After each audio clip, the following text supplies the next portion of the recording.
Welcome back to our YouTube channel medical and nurses सब। आज की क्लास में हम जो वन लाइनर क्वेश्चन है यहाँ पर वो करेंगे। तो जो भी क्वेश्चन है यहाँ पर आपके वन फॉर ऑल एग्ज़ाम्स यहाँ पे टाइटल इसलिए दिया गया है कि आप कोई सा भी एग्ज़ाम की तैयारी कर रहे हो किसी भी स्टेट के लिए, इस सभी में आपके लिए हेल्पफुल रहने वाले हैं। मोस्ट इम्पॉर्टेंट थिंग कि जो भी लोग आज की इस क्लास को ज्वाइन किए हुए हैं या फिर जिन्होंने पहले की प्रीवियस क्लास देखी है, जितनी भी अभी तक क्लासेस ली गई हैं और जो पेपर होते जा रहे हैं अकॉर्डिंग टू एग्ज़ाम्स जितने भी प्रीवियस होते जा रहे हैं, सभी में जो कंटेंट आपको चैनल पे अपडेट किया गया है उसमें से सबसे ज़्यादा कंटेंट है जो आता है स्पेशली नर्सिंग का। नॉन नर्सिंग की मैं इसलिए बात नहीं कर रही हूँ क्योंकि नॉन नर्सिंग कंटेंट कम पढ़ाया जाता है यहाँ पे। मोस्टली यहाँ पर 90% नर्सिंग सब्जेक्ट्स ही कवर करवाए जाते हैं। तो 90% तक जो आपके क्वेश्चन आते हैं वो सभी हर एक क्लास से ऐसा एक भी पेपर नहीं हुआ है। यदि आपने एक क्लास ज्वाइन की तो उसमें से आपको 3-4 क्वेश्चन तो आते ही आते हैं, चाहे आप कोई सा भी पेपर दे रहे हो। यदि हमने 100 MCQs की क्लास की है पूरी, एक क्लास कम टाइम में सबसे ज़्यादा क्वेश्चन कंडक्ट करवाने का पूरा रिकॉर्ड है यहाँ पे। आप चाहे तो प्रीवियस क्लासेस भी देख सकते हैं। साथ ही साथ अभी जिनका अपकमिंग टाइम में OSSC, नॉरसेट, GMC के लिए या फिर MP ग्रुप 5 के लिए तैयारी कर रहे हैं, तो ये सभी के लिए आपको बहुत ही ज़्यादा हेल्पफुल रहने वाला है। प्लीज़ एंड तक ज़रूर जुड़े रहें और जो भी लोग नए हैं चैनल को सब्सक्राइब कर लें। आज की क्लास का हमारा फर्स्ट क्वेश्चन है, gustatory hallucinations affects the. Question है कि गस्टेटरी हेलुसिनेशन किस पार्ट्स को अफेक्ट करेगा, ईयर्स को, नोज को, आइस को कि टेस्ट बड्स को। तो यहाँ पर जो हेलुसिनेशन है जो कि स्पेशली किसको अफेक्ट करेगा, टेस्ट बड्स को, जो आप खा पी रहे हैं उसके लिए। तो यहाँ पर जो गस्टेटरी हेलुसिनेशन अफेक्ट कर रहा है किस पार्ट को अफेक्ट करेगा, टेस्ट बड्स के लिए।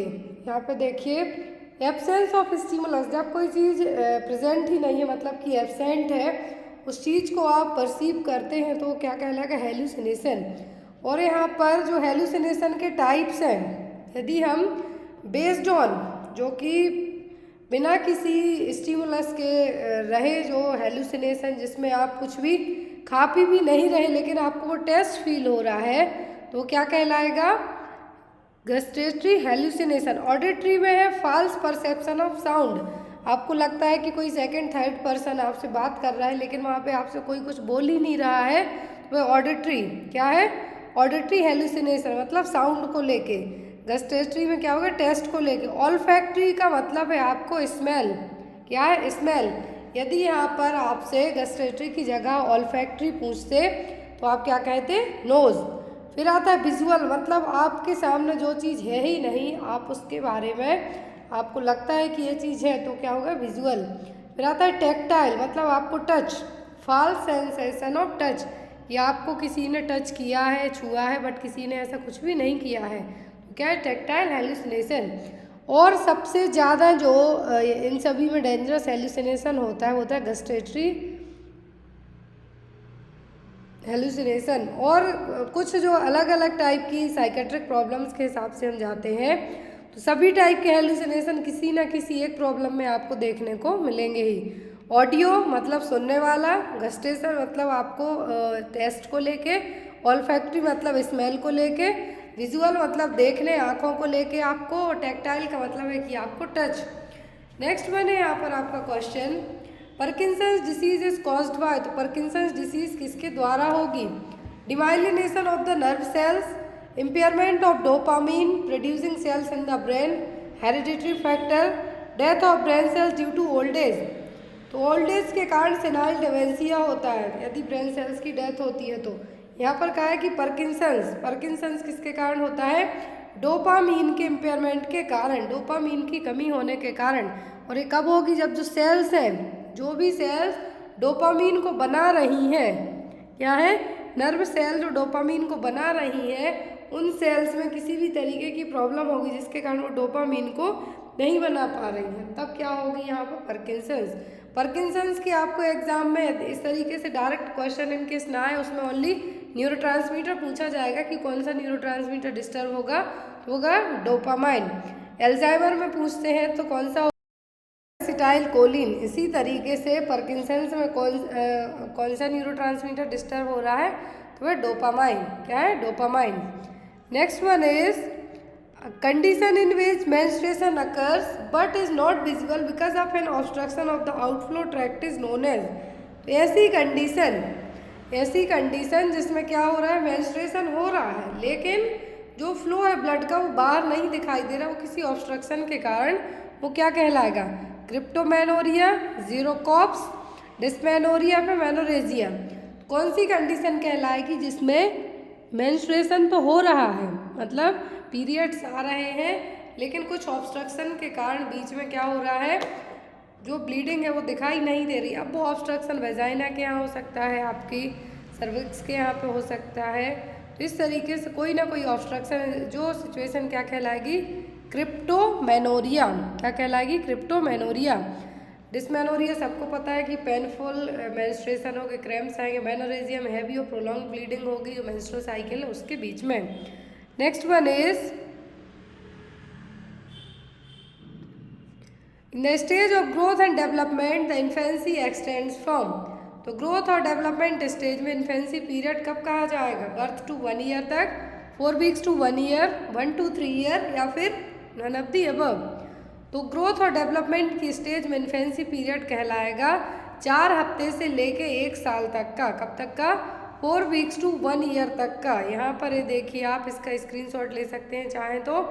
यहाँ पे कहा है कि 4 वीक्स टू 1 ईयर, तो ये तो हो गया आपका इन्फेंसी पीरियड। 0 to 28 डेज तक का पीरियड कहलाता है newborn period. 0 to 7 early newborn होगा और अर्ली न्यूनेट कहेंगे हम, लेकिन 0 से 28 दिन तक का कहलाएगा न्यूबॉर्न। 1 महीने से 1 साल इन्फेंट, 1 to 3 ईयर तक toddlers, 3 to 6 year pre Schuler, मतलब जो LKG UKG के बच्चे होते हैं वो, 6 to 12 ईयर तक जो 5th क्लास तक के बच्चे होते हैं स्कूल गोइंग चिल्ड्रन, वो आ जाएंगे।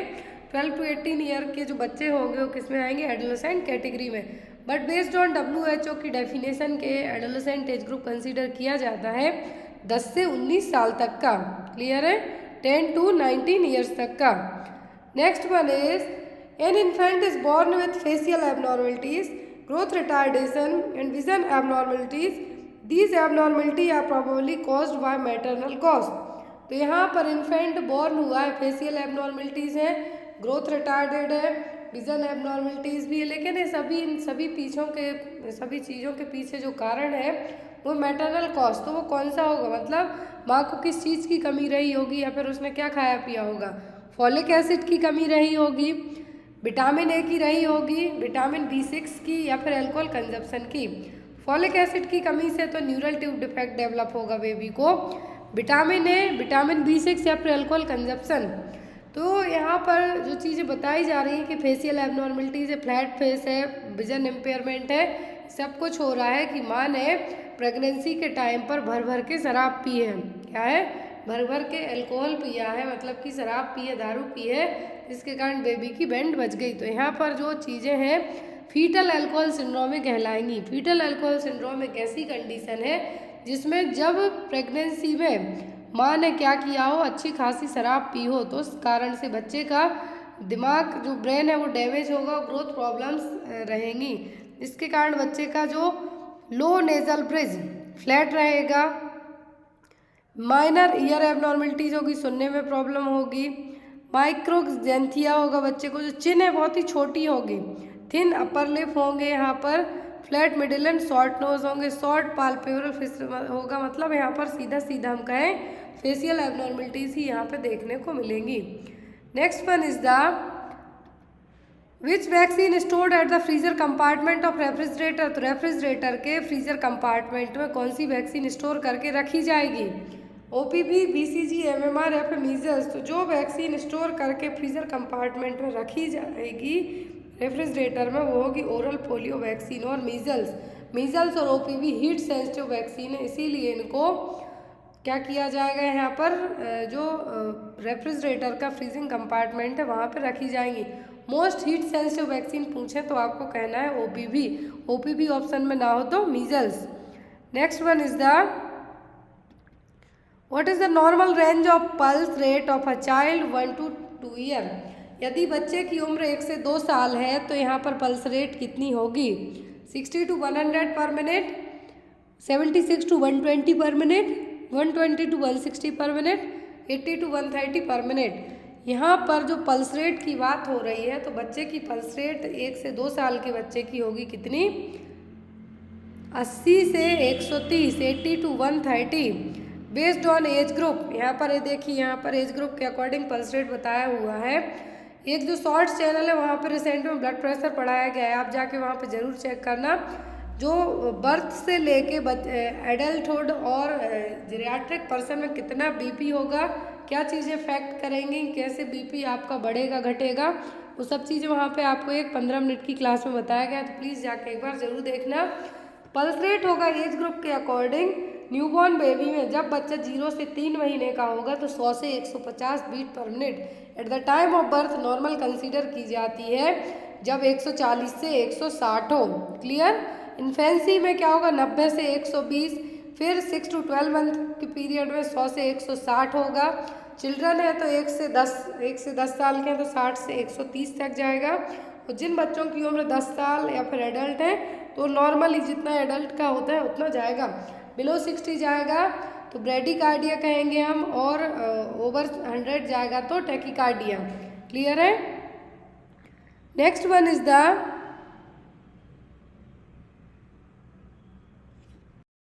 When world wide heart day is celebrated. तो हम पूरे विश्व में हृदय दिवस कब मनाते हैं?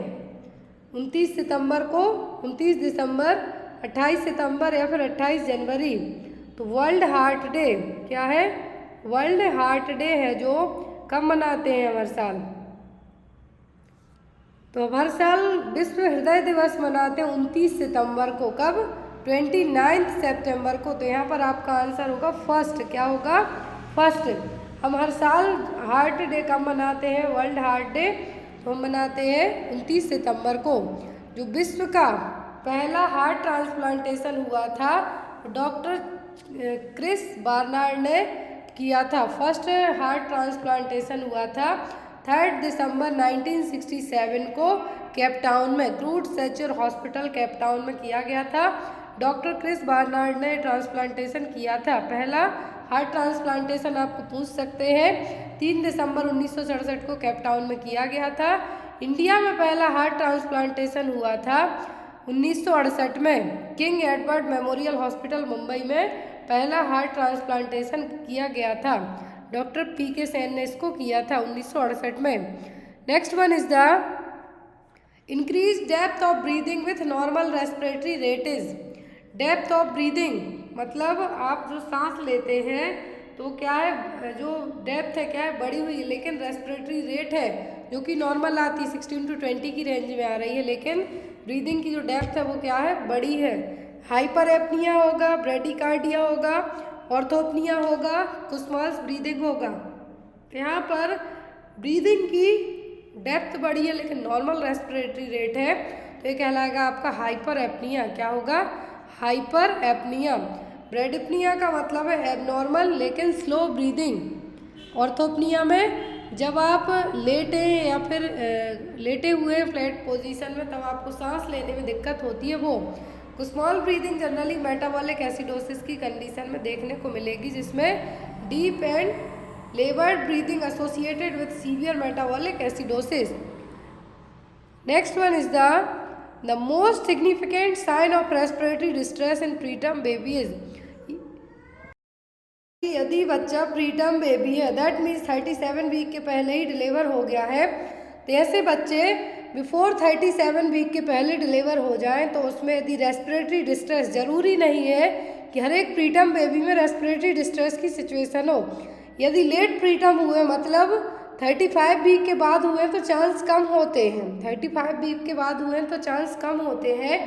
लेकिन बेबी यहाँ पर आपको क्वेश्चन आता है कि प्रीटर्म है तो फुल टर्म तो कम माने जाते हैं, अब 37 वीक के बाद होते हैं। लेकिन 37 वीक के पहले यदि बच्चा हुआ है प्रीटर्म बेबी है लेकिन उसको रेस्पिरेटरी डिस्ट्रेस डेवलप हो रहा है, कौन से साइन होंगे जो बताएंगे कि रेस्पिरेटरी डिस्ट्रेस है? Nasal flaring, viral chest, bradycardia या फिर grunting and chest in drawing, क्या यहाँ पर साइन होंगे जिससे रेस्पिरेटरी डिस्ट्रेस की सिचुएशन का पता चलेगा? वो होगा यहाँ पर क्या, नेजल फ्लेयरिंग। क्या होगी? नेजल फ्लेयरिंग, जो कि क्लासिकल साइन होगा रेस्पिरेटरी डिस्ट्रेस को लेके न्यूबॉर्न बेबी में। आरडीएस इमेच्योर लंग्स के कारण होगा। रेस्पिरेटरी डिस्ट्रेस सिंड्रोम क्यों होगा? इमेच्योर लंग्स के कारण। जो प्रेगनेंसी में यदि जो प्रीटर्म लेबर आ रहे हैं तो उनको यदि थोड़ा बहुत डिले करना है तो डेक्सामेथासोन दिया जाता है ताकि लंग्स को मैच्योर किया जा सके बेबी के।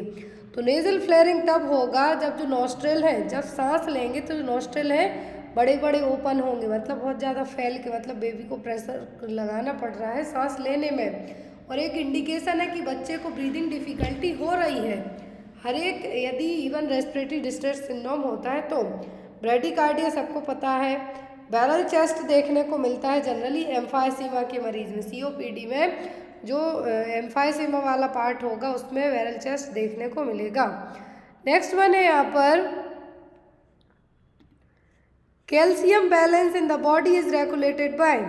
कैल्शियम का बैलेंस बॉडी में कौन रेगुलेट करेगा? पैराथार्मोन, एल्डोस्टेरोन, कैल्सीटोनिन या फिर एएनसी। तो कैल्शियम का जो बैलेंस है बॉडी में रेगुलेट करता है पैराथार्मोन एंड कैल्सीटोनिन। तो यहाँ पर आपका आंसर होगा ऑप्शन नंबर डी, क्योंकि ये दोनों हार्मोन क्या करेंगे? रेगुलेट करने का काम करेंगे कैल्शियम को। किस तरीके से? जो कैल्सीटोनिन है थायराइड ग्लैंड प्रोड्यूस कर रही है यहाँ पर कैल्शियम को ब्लड टू बोन में भेज रही है। जो ब्लड है जो फ्लो हो रहा है वहाँ से बोन में भेजती है, और जो यहाँ पर पैराथार्मोन पैराथायरॉइड ग्लैंड रिलीज करती है तो ये क्या कर रही है? बोन से ब्लड में ला रही है कैल्शियम को।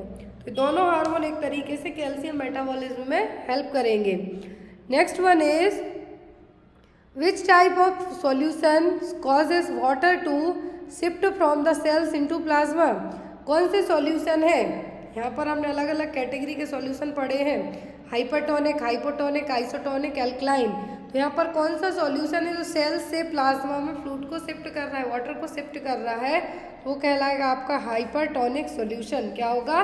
Hypertonic solution. सेल्स से प्लाज्मा में, हाइपो में प्लाज्मा टू सेल्स अपोजिट होगा, आइसोटोनिक में सेम ऑस्मोलैरिटी होगी, ब्लड और प्लाज्मा की जो ऑस्मोलैरिटी है वो क्या है? सेम है इस फ्लूइड की। एल्कलाइन वाला जो यहाँ पर फ्लूइड होगा जिसका पीएच वैल्यू मोर देन 7 होगा।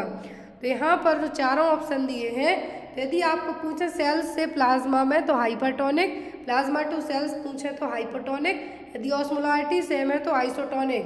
Clear? Next one is what type of isolation precaution is in use when a patient is asked to wear a mask। जब आप यदि पेशेंट से कहते हैं कि अपना मास्क पहन लो तो आप किस टाइप का आइसोलेशन प्रिकॉशन यहाँ पे बरत रहे हैं? ब्लड सेफ्टी के लिए, ड्रॉपलेट के लिए, कॉन्टैक्ट के लिए, कि स्टैंडर्ड प्रिकॉशन? तो कौन सा प्रिकॉशन है यहाँ पे आप बरत रहे हैं? पेशेंट से मास्क पहनने को कह रहे हैं तो होगा ड्रॉपलेट। क्या होगा?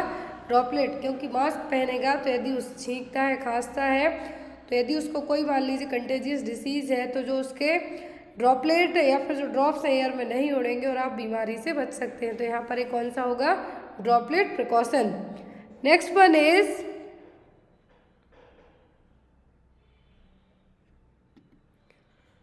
विच of the following site is recommended for adults as a safe site for the majority of intramuscular injection. तो यहाँ पर क्वेश्चन थोड़ा सा घुमा के दिया है कि एडल्ट में पूछा है। जनरली इस तरीके का क्वेश्चन आपको इन्फेंट में पूछा जाता है। तो यहाँ पे कहा है कि इंट्रामस्कुलर इंजेक्शन के लिए जो एडल्ट पर्सन है उसमें कौन सी साइट है जो बेस्ट होगी? Ventrogluteal, vastus lateralis, dorsal gluteal, rectus femoris. तो जो इंट्रामस्कुलर इंजेक्शन है मसल्स में दिए जाते हैं, यदि यही चीज़ एडल्ट की जगह इन्फेंट में पूछी जाती, बच्चे में पूछते, तो आप कहते वास्टस लेटरलिस साइट। क्लियर? लेकिन यहाँ पे किस में पूछी? एडल्ट में आईएम इंजेक्शन के लिए, तो क्या होगी? Ventrogluteal site. कौन सी? वेंट्रोग्लूटियल साइट, जो कि बेस्ट साइट होगी जिसके कारण हम जो नर्व इंजरी है उससे भी प्रिवेंट कर सकते हैं। यहाँ पर आपका आंसर क्या होगा? Ventrogluteal. Next one is a multiparous client tells the nurse that she is using medroxyprogesterone for contraception। Nurse should instruct the client to increase the intake of which of the following.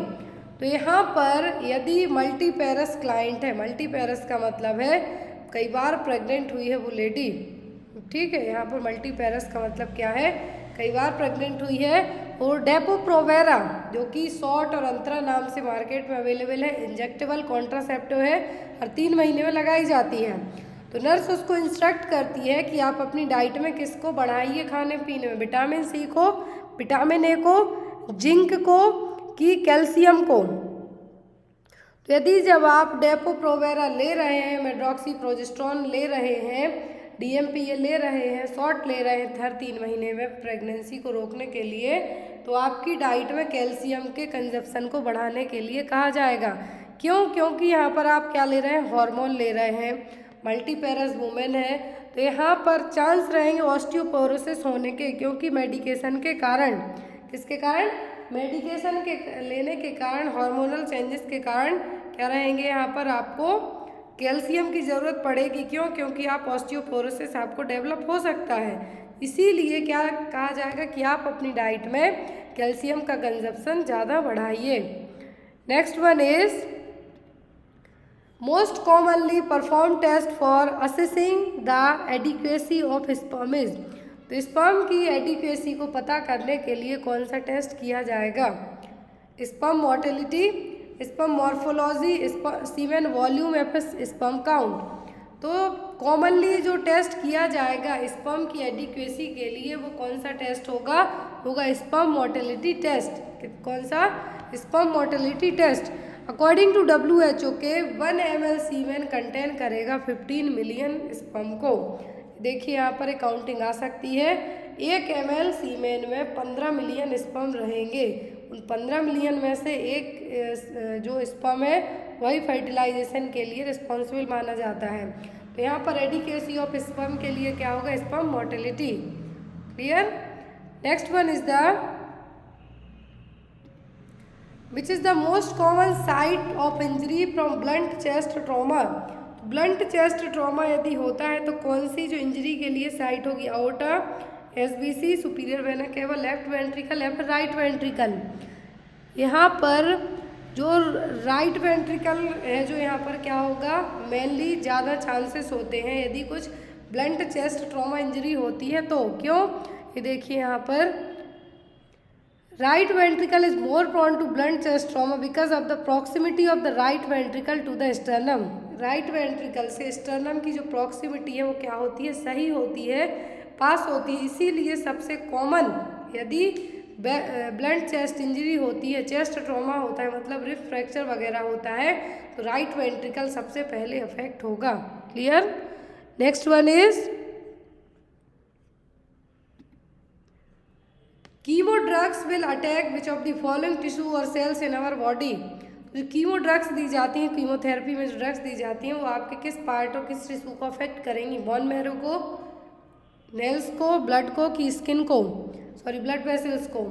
Chemotherapy वाली drugs सबको पता है bone marrow को suppress करने का काम करेंगी। क्यों? क्योंकि इन्हीं जो अटैक करती है इनका मेन टारगेट क्या होती है, बोन मैरो सेल्स। तो यहाँ पर इनका वही मेन टारगेट होता है बोन मैरो को सप्रेस करना। इसीलिए जिस पर्सन को कीमोथेरेपी दी जा रही है उसको सेकेंडरी इन्फेक्शन होने के चांसेस भी बहुत ज़्यादा होते हैं। क्यों? क्योंकि बोन मैरो यहाँ पे अफेक्ट होगी आपकी, तो जो भी बोन मैरो सप्रेस होगी आपकी बॉडी में, तो जो भी आपको ऑटोइम्यून डिसीज़ होने के चांसेस तो बढ़ेंगे ही बढ़ेंगे, साथ में कीमो के कारण आपकी जो बॉडी की क्षमता है, इम्यूनिटी पावर है, वो भी डाउन हो जाएगा। इसलिए नेक्स्ट है मोस्ट इम्पॉर्टेंट क्वेश्चन आपके नॉर्सेट में आया हुआ है, MC column patch is diagnostic of. तो MC कॉलम पैच किस में देखने को मिलेंगे, रूमेटिक अर्थराइटिस में, पैंक्रियाटिक इन्फेक्शन में, टेरेटोलॉजी ऑफ फैलेट में कि ब्लंट ट्रॉमा में। तो blunt trauma, blunt chest trauma में फ्लेयर चेस्ट देखने को मिलेगी, टेरेटोलॉजी ऑफ फैलेट में बूट शेप्ड हार्ट देखने को मिलेगा, पैंक्रियाटिक इंजरी होती है या फिर एक्यूट पैंक्रेटाइटिस होता है तो क्विलिन साइन देखने को मिलेगा आपको। रूमेटिक अर्थराइटिस में MC कॉलम पैच देखने को मिलेंगे। जो एंडोकार्डियम, जो रूमेटिक फीवर वाले पर्सन होंगे उनके जो एंडोकार्डियम पार्ट है उस लेयर को अफेक्ट करेंगे। प्लग इरेगुलर थिकनेस होगी जनरली लेफ्ट एट्रियम के पास में। जो जोन्स क्राइटेरिया यहाँ पे अपनाया जाता है रूमेटिक फीवर के लिए कैटेगराइज करने के लिए, इसमें माइनर और मेजर कॉज क्राइटेरिया होते हैं कि कंफर्म करेंगे कि कितने % रूमेटिक है। तो यहाँ पर वही है कि रूमेटिक अर्थराइटिस में MC कैलम पैच है जो देखने को मिलेंगे, जो कि किस पार्ट को अफेक्ट करेंगे, लेफ्ट एट्रियम को। Next one is the early sign of cancer of lungs. तो यदि लंग्स में कैंसर होता है तो अर्ली साइन क्या है, haemoptysis, hoarseness of voice, chest indrawing या फिर परसिस्टेंट कफ। तो हेमोप्टाइसिस तो जनरली देखने को मिलेगा, हेमेटोमेसिस जब क्या हो, TB हो, ट्यूबरक्लोसिस। हॉर्सनेस ऑफ वॉइस देखने को मिलता है लैरिंक्स कैंसर में, जब आपके वॉइस बॉक्स में कैंसर हो। लेकिन यहाँ पर कैंसर का लंग्स के लिए साइन पूछा है तो होगा परसिस्टेंट कफ, बार बार खांसी का आना। क्या है, बार बार खांसी का आना। नेक्स्ट वन इज, जो फर्स्ट क्वेश्चन है वो है अमृत स्कीम। बिफोर दैट जिन भी लोगों ने अभी तक ऑफिशियल ऐप को डाउनलोड नहीं किया है प्लीज़ डाउनलोड कीजिए, जहां से आपको पूरे प्रीवियस पेपर्स एंड अलग अलग जो भी सीरीज़ हैं आपके एग्जाम्स पर्पज से वो वहाँ पे ऐड की गई हैं। चैलेंजिंग MCQs भी ऐड किए गए हैं। कोई भी आपके डाउट हो तो आप मेरे व्हाट्सएप नंबर पर मुझे मैसेज कर सकते हैं। मेरा व्हाट्सएप नंबर इसी वीडियो के और हर एक वीडियो के डिस्क्रिप्शन बॉक्स में अवेलेबल है, जहाँ से आप मुझे कॉन्टैक्ट कर सकते हैं। क्वेश्चन नंबर फर्स्ट है, AMRUT scheme launched by government of India, what is the full form of AMRUT. दो टाइप की स्कीम है, एक है अमृत और दूसरा है अमृत। दो क्या है, अमृत और अमृत, इन दोनों में कंफ्यूज नहीं होना, दोनों आपकी क्लियर की जाएंगी। तो यहाँ पर अमृत स्कीम गवर्नमेंट ऑफ इंडिया ने लॉन्च की थी, तो इसका फुल फॉर्म क्या है।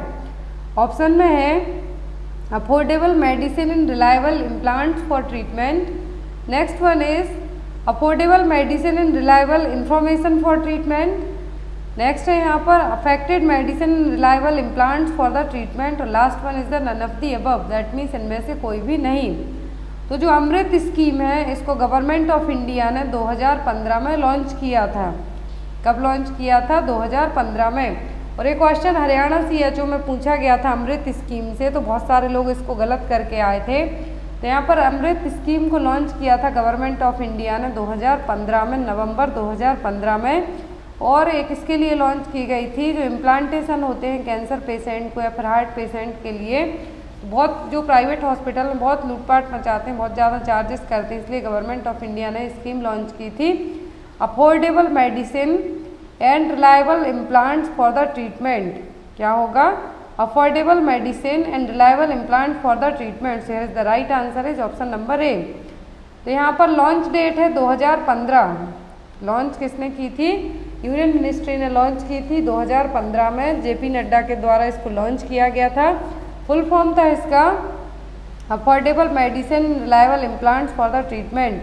तो जो भी लाइफ सेविंग कैंसर की ड्रग्स हैं, कार्डियक ड्रग्स हैं, क्योंकि ये ड्रग्स बहुत ज़्यादा महंगी आती हैं, कॉस्टली होती हैं, तो इनके लिए, और जो मेडिकल डिस्पोजेबल आइटम्स हैं उनके लिए इन्होंने क्या किया था, स्कीम लाई थी।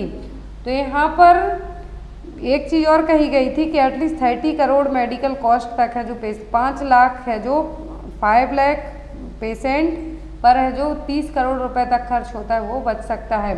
तो जो सबसे पहला अमृत फार्मेसी है, याद रखनी है आपको कि 2015 में तो स्कीम लॉन्च हुई, affordable medicine reliable implant for the treatment. लेकिन यहाँ पर ये जो लॉन्च की गई कैंसर, लाइफ सेविंग कैंसर के लिए, कार्डियक ड्रग्स के लिए, तो यहाँ पर ये सबसे पहले किस हॉस्पिटल में लॉन्च की गई, तो ये सबसे पहले अमृत फार्मेसी, जहाँ से आपको ये मेडिसिन इम्प्लांटेशन के लिए प्रोसेसेस या फिर अदर आइटम्स हैं जो अवेलेबल होंगे, तो फर्स्ट फार्मेसी कहाँ ओपन हुई थी, एम्स दिल्ली में। देन आफ्टर यहाँ पर और अलग अलग जगह हैं, जो टोटल 4 जगह दिल्ली में खोली गई थी, लेकिन फर्स्ट एम्स न्यू दिल्ली में। फिर आफ्टर दैट चंडीगढ़, रायपुर, ऋषिकेश, पौंडुचेरी, भोपाल, अलग अलग जगह इनको ओपन किया गया। लेकिन फर्स्ट वन आपको याद रखना है कि अमृत फार्मेसी कहाँ खुली थी, एम्स न्यू दिल्ली में, लॉन्च हुई थी 2015 में, JP नड्डा ने इसको लॉन्च किया था। और यहाँ पर जो भी कैंसर मेडिसिन है, कार्डियक मेडिसिन है, वो यहाँ पर चीप रेट में प्रोवाइड करवाई जाएंगी। Next one is case finding in RNTCP is based on.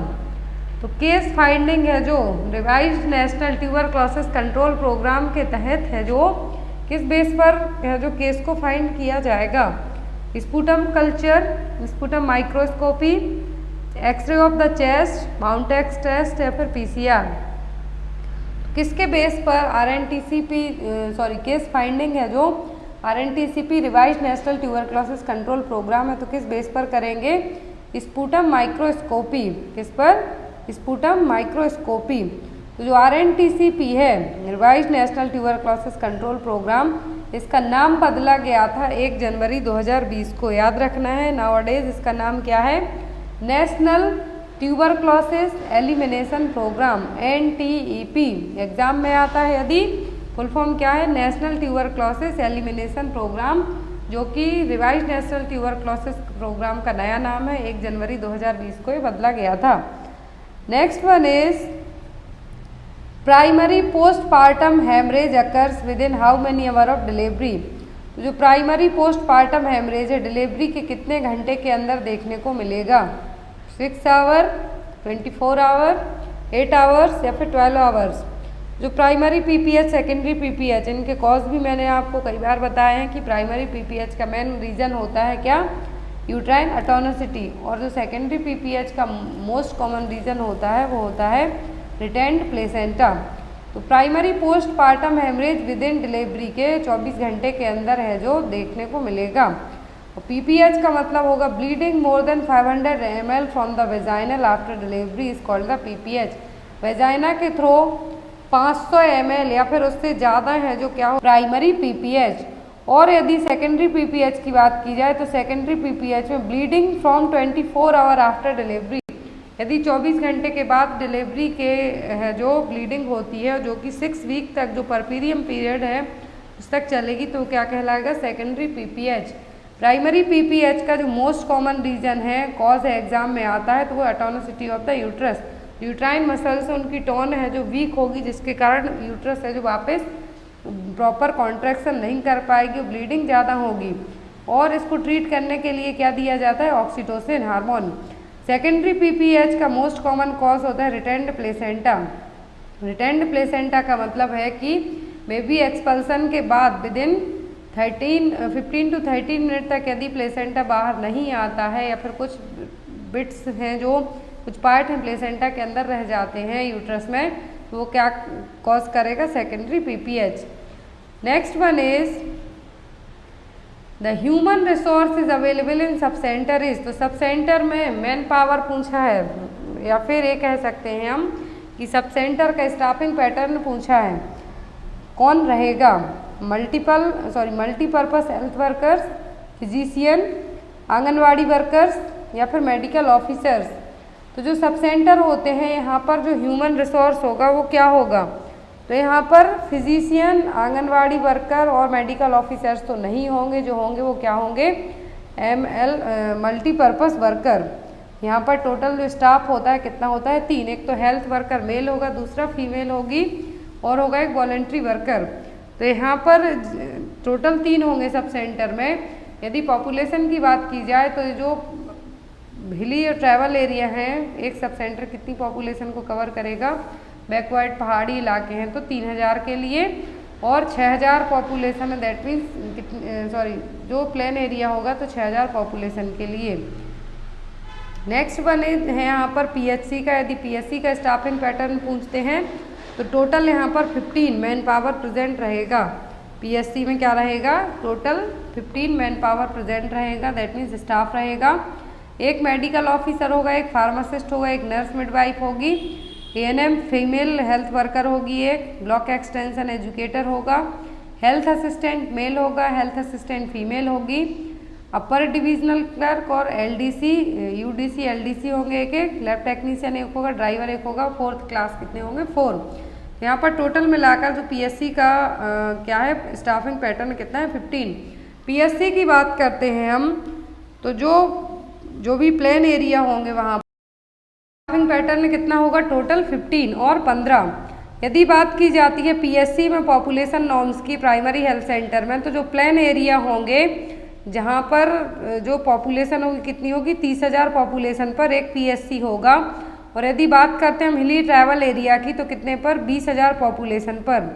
एक पीएससी होगा जहाँ पर कितने सब सेंटर होंगे, 6।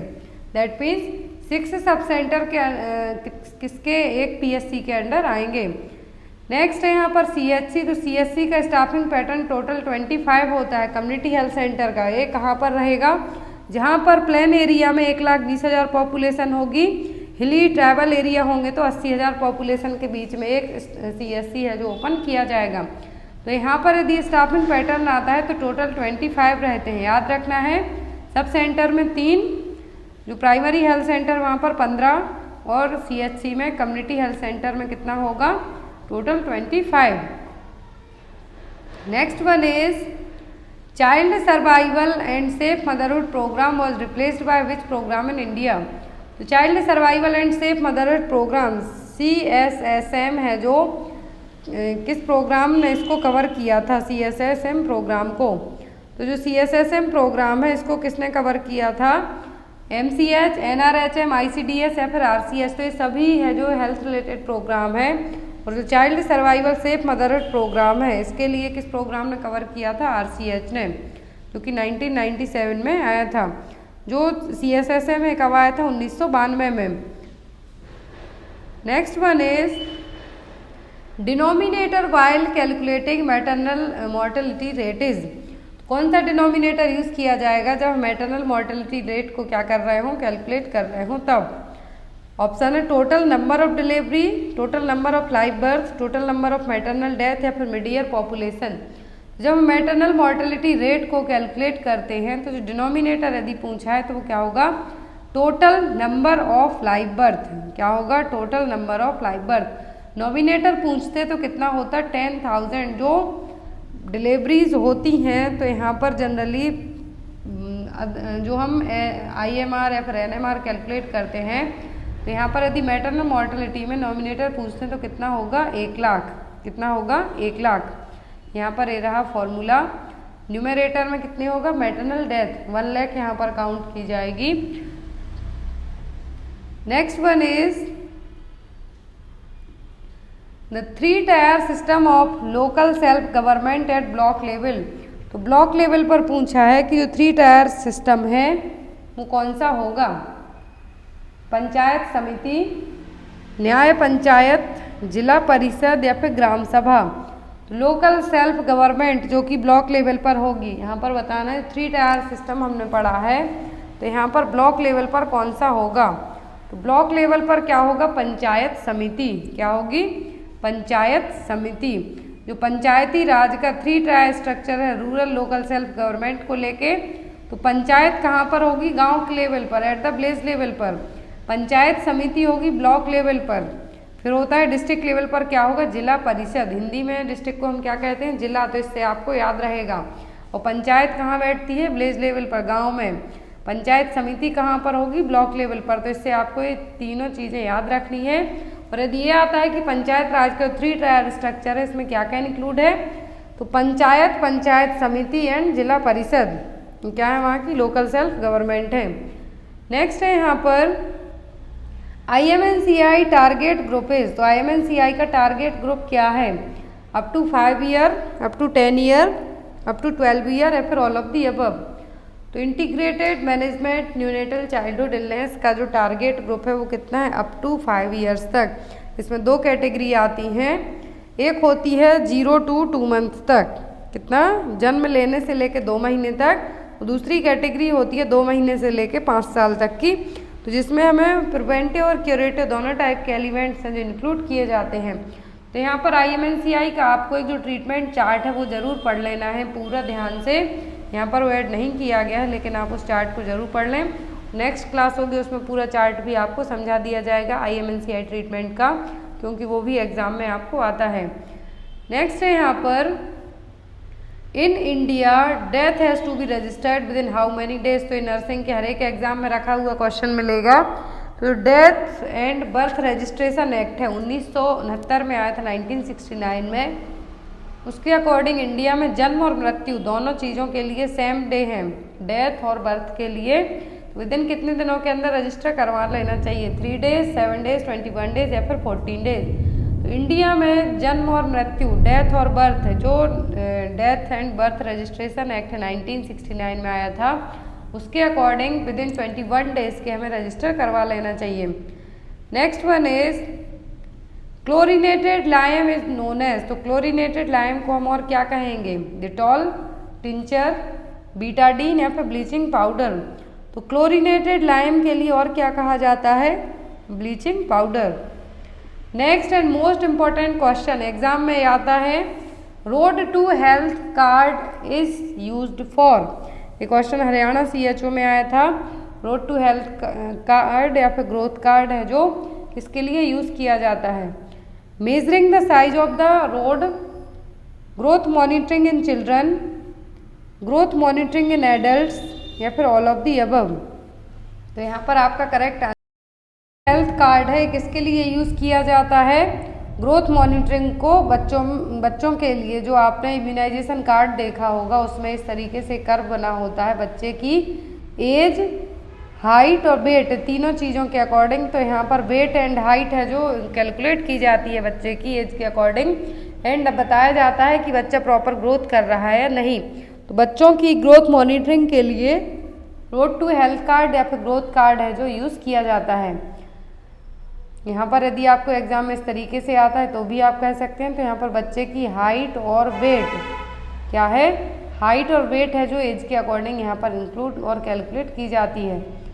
Next one is Haversian canals are found in. तो हेवर्सियन कैनाल्स कहाँ पर पाई जाती हैं? बोन में, ब्रेन में, लंग्स में या फिर किडनी में। तो वन लाइनर क्वेश्चन भी आपको आते हैं एग्जाम में। जो हेवर्सियन कैनाल्स हैं कहाँ पर पाई जाती हैं? तो हेवर्सियन कैनाल्स प्रेजेंट रहती हैं कहाँ पर? बोन्स में। इस तरीके से रहेंगी।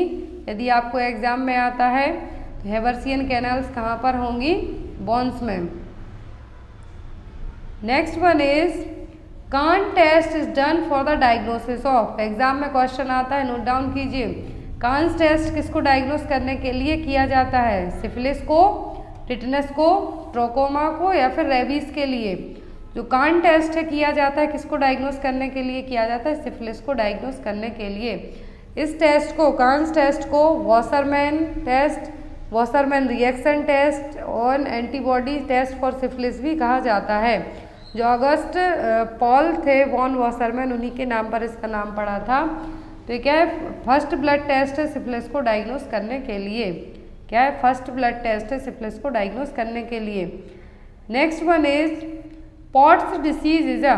तो पॉट्स डिसीज क्या है? TB of meningitis, TB of spine, TB of bone या फिर टीबी ऑफ लंग्स। तो पॉट्स डिसीज क्या है? ट्यूबरक्लोसिस है कहाँ पर? बोन्स में।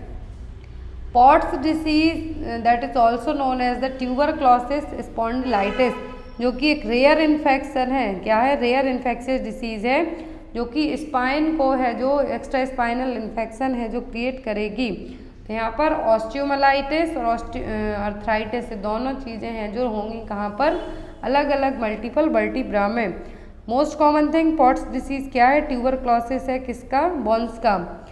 Next one is रैप्डोमायोसार्कोमा in children originates इन। तो रैप्डोसार्कोमा बच्चों में ओरिजिनेट होगा कहाँ से? सेरिब्रम से, किडनी से, स्ट्रिएटेड मसल से या फिर टेंडन से। तो यहाँ पर जो रैप्डोसार्कोमा है बच्चों में कहाँ से ओरिजिनेट होगा?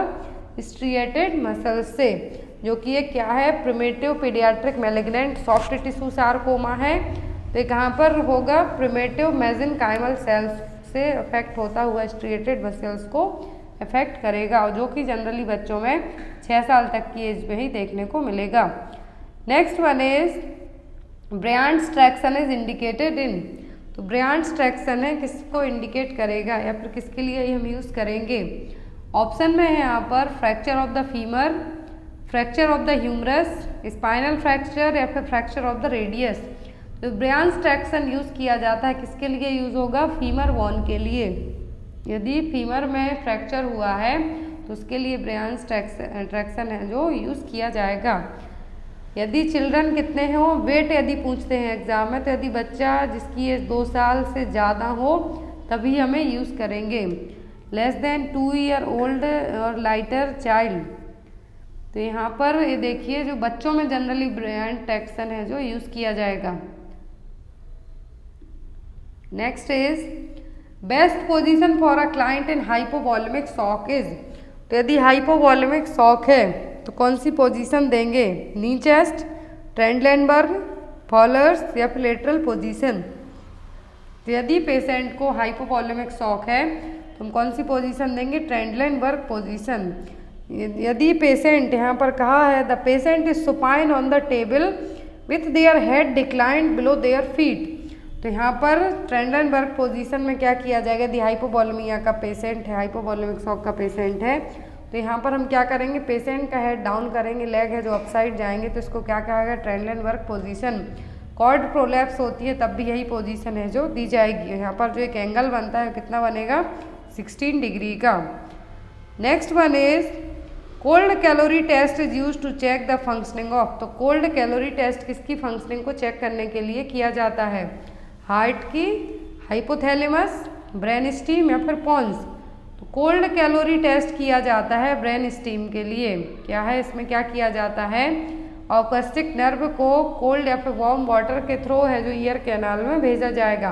कोल्ड भी होता है वाटर या फिर वार्म वाटर भी यहाँ पर यूज़ किया जा सकता है। तो यहाँ पर जो मूवमेंट होते हैं वो हैं जो चेक किए जाएंगे, जिनको हम निस्टैग्मस कहेंगे।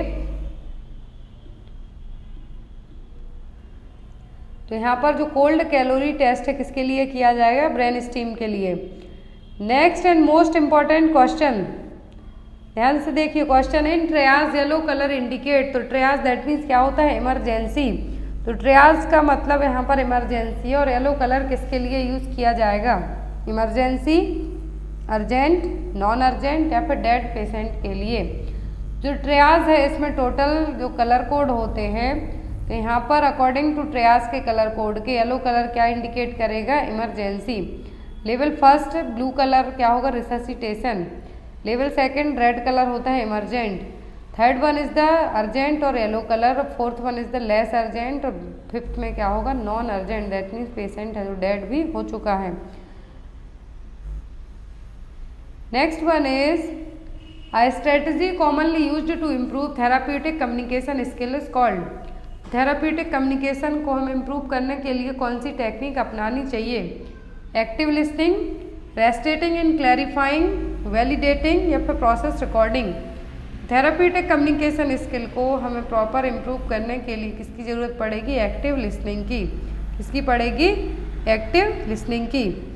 Next one is amount of fluid loss from the skin per day is.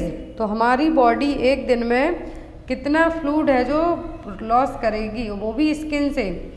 कहाँ से? स्किन से हमारी बॉडी पर डे कितना फ्लूइड लॉस करेगी?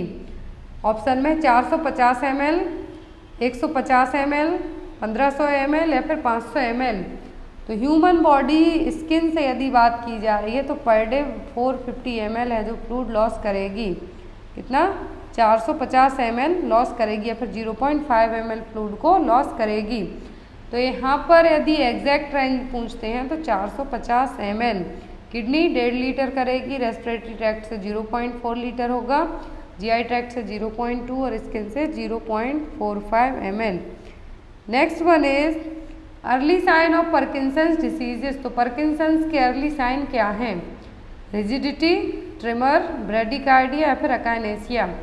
तो पार्किंसन के एग्जाम में जनरली साइन आते हैं, तो पार्किंसंस का जो अर्ली साइन है सबसे पहले देखने को मिलेगा वो होगा ट्रिमर। आपके हाथ हैं जो कपाए हुए टाइप के रहेंगे, आपके हाथों में है जो उतना ज़्यादा एक तरीके से हमें कह सकते हैं कि स्विंगिंग है जो आपके हाथ इजीली होने लगेंगे। पार्किंसंस डिसीज़ क्या? एक डिजेनरेटिव डिसऑर्डर है जिसमें जो नर्व सेल्स हैं अफेक्ट होंगी, जो कि यहाँ पर क्या कॉज करेंगी? जो साइन होंगे और इसके लिए कौन सा न्यूरोट्रांसमीटर रिस्पॉन्सिबल होगा? तो होगा डोपामाइन। क्या होगा? डोपामाइन का लेवल इस पर क्या होगा? पार्किंसन में कम होगा। सफलिंग गेट एग्जाम में क्वेश्चन आता है। Tremor, shuffling gait, stooped posture and mask facial expression है 4 कॉमन क्लिनिकल या फिर गोल्डन साइन है किसके? पार्किंसन के। Stooped posture, rigidity, mask like face, shuffling gait and tremors किसके कारण होगा? डोपामिन की कमी के कारण। Next and most important question, which of the following anti platelet is a prodrug. तो इनमें से कौन सी है जो कि एंटी प्लेटलेट प्रोड्रग है? एस्प्रिन, डाइप्रामेडोल, टेक्लोपिडिन या फिर एबेक्सिमैब। तो कौन सी मेडिसिन है यहाँ पर जो कि क्या anti platelet pro group medicine है, sorry anti platelet pro drug है यहाँ पर। तो कौन सी एंटी प्लेटलेट प्रो ड्रग? तो यहाँ पर एंटी प्लेटलेट प्रो ड्रग है वो है टाइक्लोपिडिन। क्या है? टाइक्लोपिडिन, जो कि ब्रांड नेम टिकलेट के नाम से मार्केट में अवेलेबल है। जो थ्रोम्बोटिक स्ट्रोक्स होते हैं उनको है जो ट्रीट करने के लिए यूज़ की जाती है, या फिर थ्रोम्बोटिक स्ट्रोक में जो क्या होगा एम्बुलेंस है उसको प्रिवेंट करने के लिए यहाँ पर यूज़ की जाएगी, जो कि एक एंटी प्लेटलेट ड्रग है। यहाँ पर किस फैमिली की है? थियोनाप्राडाइन फैमिली की मेडिसिन है यहाँ पर ticlopidine. Next one is ergometrine is used in. Ergometrine है किसके लिए यूज़ की जाती है? पीपीएच के लिए, कॉन्ट्रासेप्शन, इंडक्शन ऑफ लेबर या फिर ब्रेस्ट एंगोर्जमेंट। तो अर्गोमेट्रिन है जो यूज़ की जाती है पीपीएच को ट्रीट करने के लिए, लेकिन जब पेशेंट को हार्ट डिसीज़, हाई बीपी हो तब हम अर्गोमेट्रिन क्या करेंगे? कॉन्ट्राइंडिकेट करेंगे। एग्जाम में क्वेश्चन आता है अर्गोमेट्रिन का कॉन्ट्राइंडिकेशन, तो क्या हाइपरटेंशन और हार्ट डिसीज, बहुत सारे हैं लेकिन मोस्ट कॉमन है यहाँ पर आपको दो याद रखना है। इंडक्शन ऑफ लेबर के लिए ऑक्सीटोसिन यूज़ किया जाएगा। कॉन्ट्रासेप्शन के लिए जनरली प्रोजेस्टेरोन हार्मोन को यूज़ किया जाता है अलग अलग मेथड के through. Next one is the floating tip of the iceberg represent. Disease को कॉज करने के लिए, फाइंड आउट करने के लिए एक जो फिनोमिना है वो क्या है? Iceberg phenomena. तो यहाँ पर फ्लोटिंग टिप क्या रिप्रेजेंट करेगी? Latent case, clinical case, undiagnosed case या फिर नन ऑफ द अबव। तो जो फ्लोटिंग टिप है आइसबर्ग की क्या रिप्रेजेंट करती है? करेगी क्लिनिकल केस को। ये देखिए फ्लोटिंग टिप है यहाँ पर, और एक क्या है जो तैर रही है, और दूसरा है बॉटम। यदि फ्लोटिंग टिप पूछता है तो क्या करेगा? क्लिनिकल केस जो कि दिख रहे हैं वो विजुअल केस, क्लिनिकल केस इसमें आएंगे फ्लोटिंग टिप में। अब यदि बॉटम में पूछते हैं तो असिम्प्टोमेटिक इन्फेक्शन जो इनविजिबल हैं, जो कि कैरियर्स हैं, वाहक हैं, अभी उनमें डिसीज नहीं है लेकिन वो दूसरों को दे सकते हैं। Next is mid arm circumference is constant during. Constant का मतलब एक जगह जाके रुक जाएगी। तो मिड आर्म सर्कमफेरेंस किस एज में एक जगह जाके स्टॉप हो जाएगी, कांस्टेंट हो जाएगी? 0 to 6 months, 1 to 5 year, 5 to 10 year या फिर 10 to 15 year। तो आपने देखा होगा बच्चों में जनरली 0 to 6 मंथ में तो उनका आर्म, मिड आर्म सर्कमफेरेंस क्या होता है? बढ़ता जाता है day wise day, fat deposit होने के कारण। अब यहाँ पर कांस्टेंट किस एज में हो जाता है? इसके बाद दैट मीन बहुत ज़्यादा स्लो होगा, तो होगा 1 से 5 साल की एज में। कब? 1 से 5 साल की एज में मिड अपर आर्म सर्कमफेरेंस क्या हो जाता है? कांस्टेंट हो जाएगा। अब इसको नापने के लिए जो टेप यूज़ करते हैं MUSE, तो वो क्या है? साकिर टेप। इसमें 3 लाइन, 3 कलर कोड रहेंगे। रेड दैट मीन्स बच्चा क्या severely acute malnutrition, SAM की कंडीशन है। Yellow that means moderate acute malnutrition है, और ग्रीन दैट मीन्स बच्चा क्या है? फुली हेल्दी है। Next one is route of administration of hepatitis B vaccine is. तो हेपेटाइटिस बी वैक्सीन किस रूट से दी जाती है? इंट्राडर्मल, सबक्यूटेनियस, इंट्रामस्कुलर या फिर इंट्रावीनस।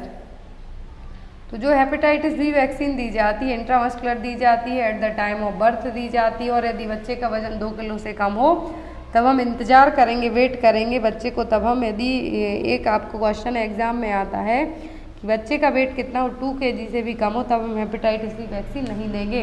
और जितने भी हेल्थ केयर वर्कर्स होते हैं उनको मैंडेटरी रखी जाती है हेपेटाइटिस बी वैक्सीनेटेड होना।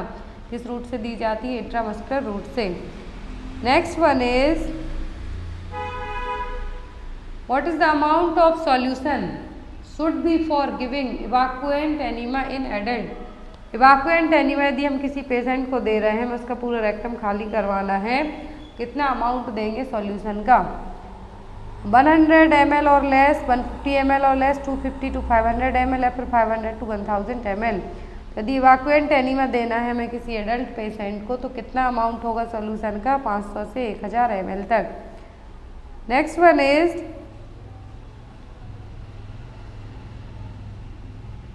Most common side effect of nitroglycerin is, तो नाइट्रोग्लिसरीन किसके लिए दी जाती है? एंजाइना पेक्टोरिस के पेशेंट में चेस्ट पेन के को ट्रीट करने के लिए, फिर ड्रग ऑफ चॉइस हम कह सकते हैं, सबलिंगुअली दी जाती है।